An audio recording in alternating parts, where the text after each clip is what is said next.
The assassination of Abraham Lincoln, the night America changed forever. On the night of April 14, 1865, just days after the Civil War had ended, a shot rang out in the heart of Washington, D.C. A president fell, and with him, the fragile hope of a nation barely beginning to heal. This is the story of the night America changed forever. The Civil War had torn the country apart for 4 bloody years. Brother fought brother. Over 600,000 Americans lay dead. But in April 1865, it ended. General Robert E. Lee surrendered to Ulysses S. Grant at Appomattox. Peace, at last, seemed possible, and at the center of it all was President Abraham Lincoln, the man who kept the Union together through its darkest hour. Lincoln wasn't celebrating victory. He was planning reconciliation. No revenge, no punishment. "Let us bind up the nation's wounds," he said. He wanted the South rebuilt, not ruined. But not everyone agreed. In the shadows, a plot was forming. John Wilkes Booth was a famous actor, charismatic, popular, and adored on stage, but off stage. He was a Confederate sympathizer filled with hatred for Lincoln. He believed Lincoln was a tyrant who had destroyed the South. Originally, Booth planned to kidnap the president, but after hearing Lincoln speak about granting Black Americans the right to vote, Booth's hatred turned deadly. He changed his plan from kidnapping to murder. April 14, 1865, Good Friday.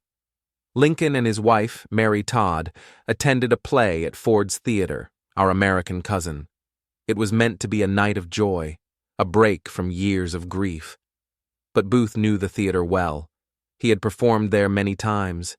He slipped in through the back, climbed the stairs, and waited outside Lincoln's box until the moment came.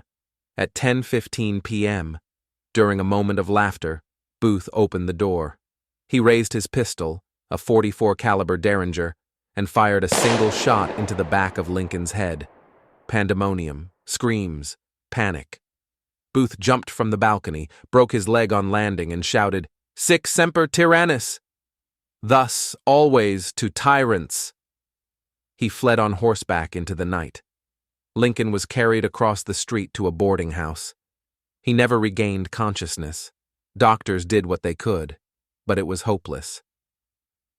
At 7:22 a.m. on April 15th, Abraham Lincoln took his final breath. "Now he belongs to the ages," Secretary of War Edwin Stanton whispered. The largest manhunt in U.S. history followed. 12 days later, Union soldiers cornered Booth in a Virginia barn. He refused to surrender. The barn was set ablaze. A shot rang out. Booth was dead, but the damage was done. Lincoln's death left a vacuum. His vision of unity died with him. Reconstruction turned bitter. Racial tensions deepened. The wounds he hoped to heal were torn open again. Abraham Lincoln wasn't just assassinated. He was martyred. For peace, for unity, for freedom. To this day, we ask, what if Lincoln had lived? Would America have healed faster, better? His life ended too soon, but his words, his courage, endure.